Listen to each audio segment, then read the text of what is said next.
Browning. Mr. Browning. Yes, sir. I did not get Sir. an order on the airship determination. My paralegal and I actually spoke with Ms. Castillo yesterday, and she indicated that she received that. So, Well, I got the order granting independent, but not the airship determination. okay, then I apologize, Your Honor. I will have that to you post-haste. Can you send it right now to C. Hernandez? He's my clerk and he's right next to me. He can give it to me. C. Hernandez at epcounty.com. C as in Charlie. It's just Season Charlie, no dot, and C. Hernandez. Yes, C. Hernandez, yeah, at EP County. All right, so this is cause number 2021 CPR 01637 in the matter of the estate of Barry Garnett. Airship determination with an independent administration. Please announce. Good morning, Your Honor. Michael Browning for the estate of Barry Garnett and applicant Sue Garnett. Your Honor, David Farrell, attorney at litem, appointed by the court on this case. Ready to proceed. All right, ladies, do me a favor and raise your right hand, please. Do each of you solemnly swear that the testimony you're about to give in this case is the truth, the whole truth, and nothing but the truth, so help you God? Yes. I do. Okay, go ahead, Mr. Garnett. I call your applicant. Yes, sir. The applicant will be Sue Garnett. So, Ms. Garnett, you go up first, please. Okay. Michael, can you turn your volume up a little bit? Oh, Yeah, of or course. get closer to the monitor. Sorry about that. Oh, and here comes Bruce. Right. Is that clear? Yes, and speak Yeah, a little that's slower. Yeah, go Of ahead. course. Yeah. Go ahead, sir.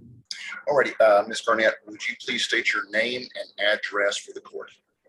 Susan Ray Garnett, 10451 Greenbrier Road, number 111, Minnetonka, Minnesota, 55305. And, Ms. Garnett, are you at least 18 years of age? Oh, yeah. And are you of sound mind? Yes. Were you well acquainted with Barry Stephen Garnett, the decedent? Yes. And just for simplicity of purposes, I'm going to just refer to him as Barry here and after. Okay, one moment. We can't hear you. I mean, we can understand what you're saying. Sorry. Hopefully my internet is working better today. I was hoping to, because it's usually pretty clear. Yeah, just slow down and just talk directly into the monitor. Okay. Well, I've got it's supposed to be a very nice microphone. It's supposed to help greatly. Okay. Yeah. Does it have a warranty? During one of my presentations, it was a gift, so it was. All right. Okay, go ahead. But point taken, sir. Ms. Garnett, would you please tell the court how you were well acquainted with Barry? Barry is my older brother. He's older by 5 years. And he was part of our family. He took part in family events. He was very bright. He could fix almost anything electronic, and he often helped me out with issues I was having. He came to family dinners, family events.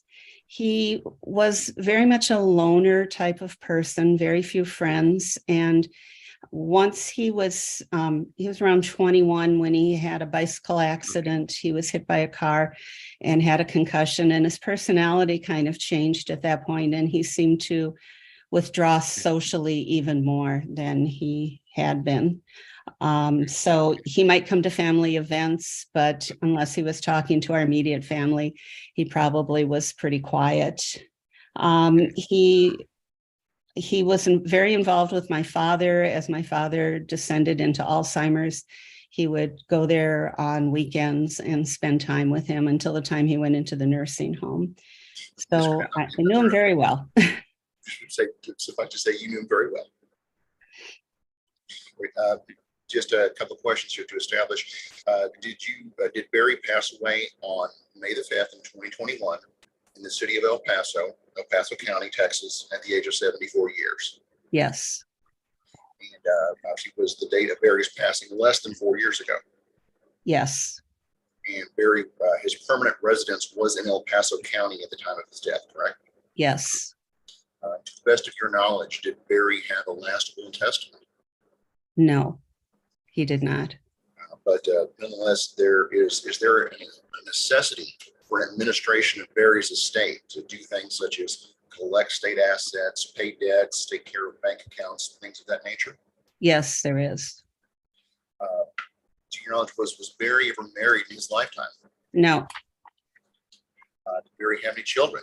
no, Did Barry ever adopt any child or take any child into his home to raise? no, Did either of, I guess your parents both, did either of your parents survive Barry? no, Did, obviously you mentioned your sister, did Barry have brothers and sisters? there's one brother and me. And it's just the other brother and yourself, ma'am? Yes, What is Barry's brother? What is his brother? Your brother? What is his name? Harold Allen Garnett. So just Harold Allen Garnett, and then yourself, Sue Garnett. Yes, Now, we have discussed previously, you've made an application before this court to act as an independent administrator of Barry's estate without bond. Just to make sure you're qualified for the judge's satisfaction, ask a couple of questions. These are a little bit personal, but please answer.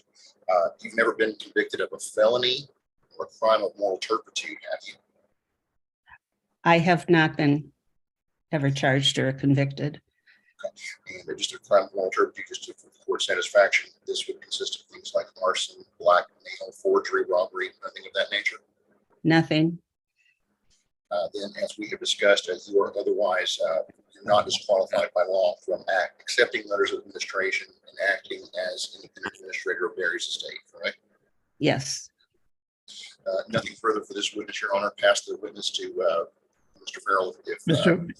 Mr. Farrell, you have any questions of the applicant? Yes, I do, Judge. Just a few.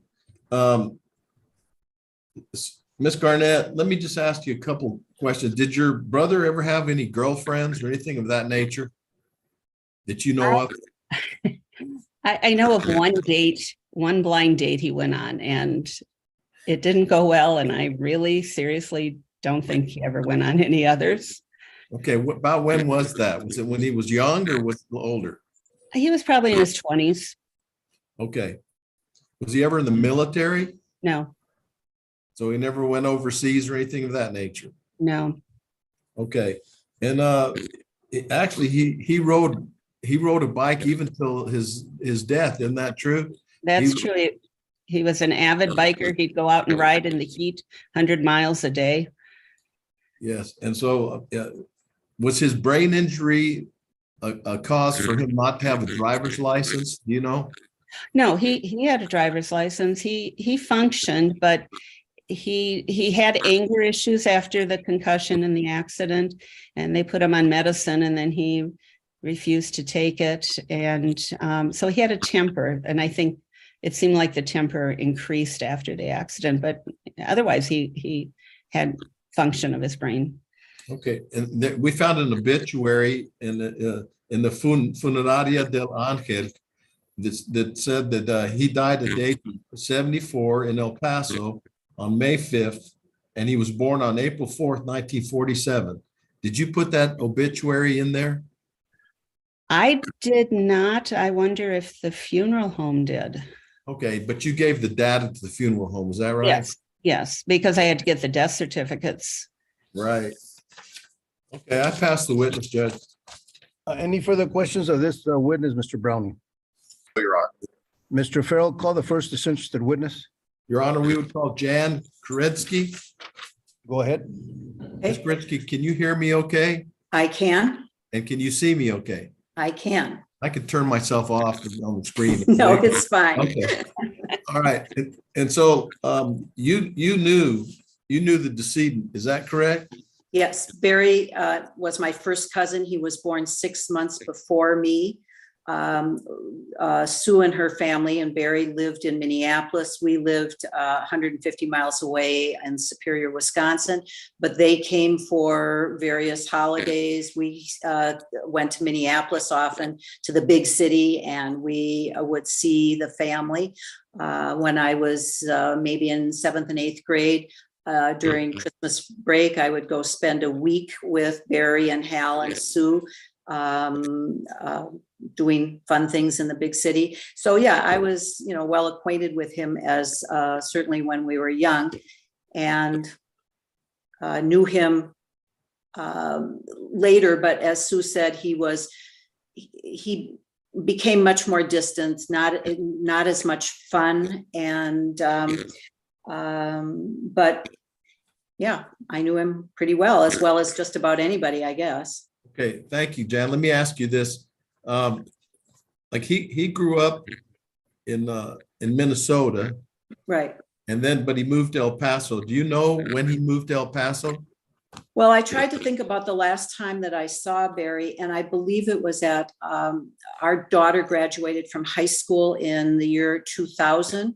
And I believe that I have pictures of Barry from that time. And he was at our house for lunch on the day that we had a graduation party. So 2000 would be the last time that I saw him. Okay, and before 2000, did he have a wife or children or anything of that nature? No. I Okay. knew of the same one date that Sue knew of. Okay, so you knew of the date. All right, and I talked to you several times, isn't that correct? Yes. And you did very well on your testimony, just making it fast. Okay. But, do you think you know about as much as anybody could know about your cousin, Barry? Yeah. Yes. And you feel very positive he had no children, he had no wife, and he was in El Paso, Texas when he died. Yes, I believe that to all be true. Did you come to the funeral? Yes. Okay, and he was actually cremated, and then his ashes were moved up to where? Minnesota, in Edina, Minnesota. Okay, so he's up there and not in El Paso anymore. No. Okay, and then of course he had a bicycle and some other things that Correct. he lived on North Mesa Street, and we have some more evidence on that we'll give to the court on a proffer. So, Your Honor, I pass the witness. Mr. Browning, any questions of this witness? Just one quick question here for the record, Your Honor. Mr. Fresky here, you as a cousin, you do not have a financial interest in the estate, do you? No, not one penny. No other question, Your Honor. Ms. Garnett, you wanted to say something? Well, I was going to clarify the dates of when Barry moved, because he first moved to New Mexico and lived along close to the border down there. I don't remember the name of the city, and then moved to El Paso. So I don't know the exact day or the exact year he moved to El Paso, but he was in, and it was around 2003. And I'm basing that on when our uncle passed away, because it's a point of time that I can reference. That's fine. So Your Honor, we're mainly interested in heirs, basically, and that it's been established that he died here in El Paso. Mr. Farrell, call the next witness, Mr. Farrell. If I could just ask one more question of Jan, Your Honor. His only brothers and sisters are what was already mentioned. He had one sister, Susan Ray Garnett. Is that correct? That is correct. And he had one brother, Harold Allen Garnett. Is that correct? That is correct. And no other brothers or sisters. His mother and father predeceased him. Correct. No children, no wife. So that's it. Correct. Okay, go ahead and call the next witness, Mr. Farrell. Your Honor, we call One Bruce. moment. Sir, before you start, sir, if you want to unmute yourself. It's up at the top, Bruce. It's right there. Raise your right hand, sir. Sir, do you solemnly swear that the testimony you're about to give in this case is the truth, the whole truth, and nothing but the truth, so help you God? Yes, I do. You can put your hand down. Go ahead, Mr. Farrell. Mr. Lurie, is that how you pronounce your name? Lurie? Lurie. Lurie. Okay, Mr. Lurie, how are you related? How are you related to Barry Stephen Garnett? First cousin. Okay, and did you know him his whole life? I knew him, yes. Okay, and Not a lot, he died. you're a little bit older than him, so you knew him his whole life. Is that correct? Well, until he left Minneapolis, but in his younger years, we got together quite frequently with family. Okay. And I was a part of that and so on.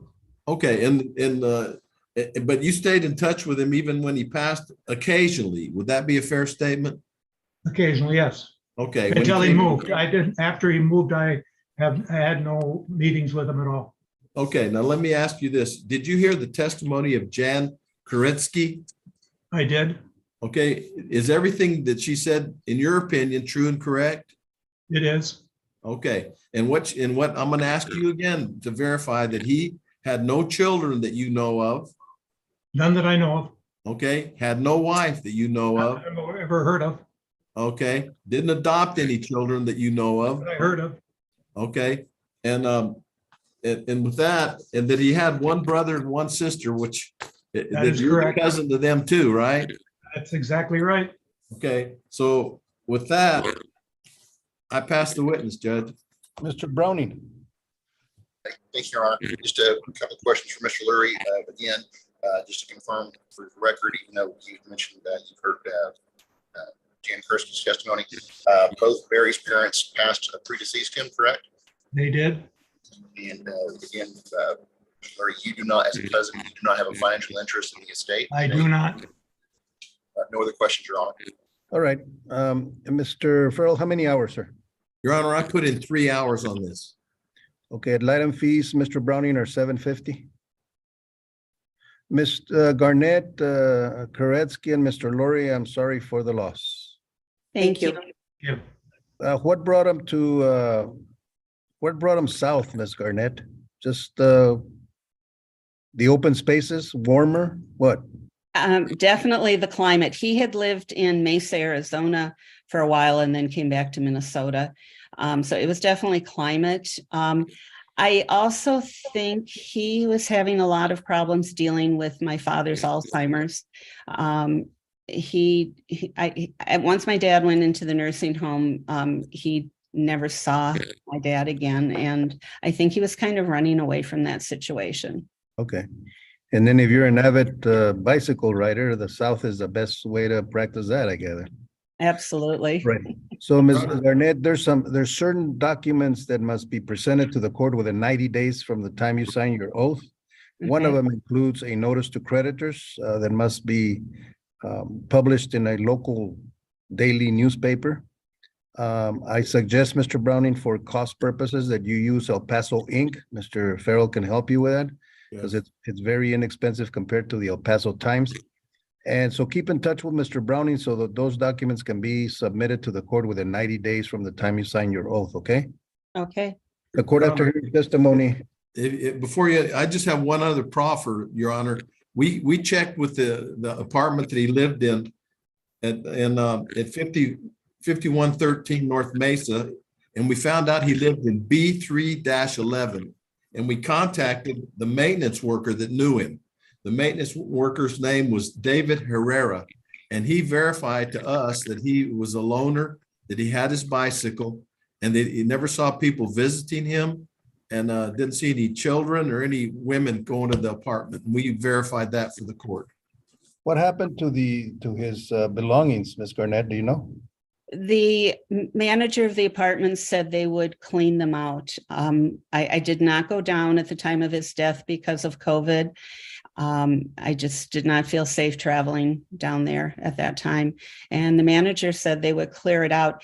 From what I heard talking probably to Mr. Herrera, but it was one of the caretakers, he lived a very simple life. They said his mattress was on the floor with books piled underneath and just, very limited. He was a minimalist. Minimalist, definitely. All righty. And what about the bicycle? I honestly do not know what happened to them. All right.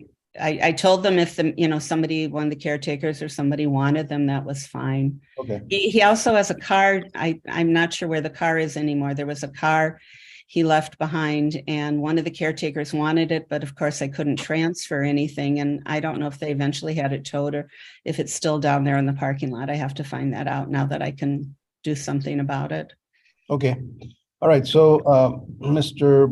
Browning, so if you would e-file your proof of death I'm going to sign the order. And I need that airship determination order as soon as possible.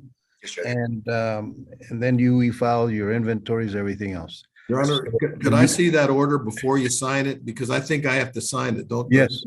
So, Mr. Browning, could you send me that or send me a way to see that before we give it to the judge? Or I'm ready today. I'm sorry. What did you say, Mr. Browning? I said I'll get that to Mr. Farrell this afternoon. And then in that order of airship determination, put ad litem fees at $750. Put it in the order. Yes, Judge. Okay, thank you, everybody. I hope you keep warm up there. Thank With our you. 8 inches of snow. All right. All right, thank you. Send us a half a foot only. That's all. we need. Okay. Okay. All righty. Thank you. Mr. Browning, nice meeting you. Good job, Mr. Farrell. I'll await those orders, Mr. Browning. Thank you, Your Honor.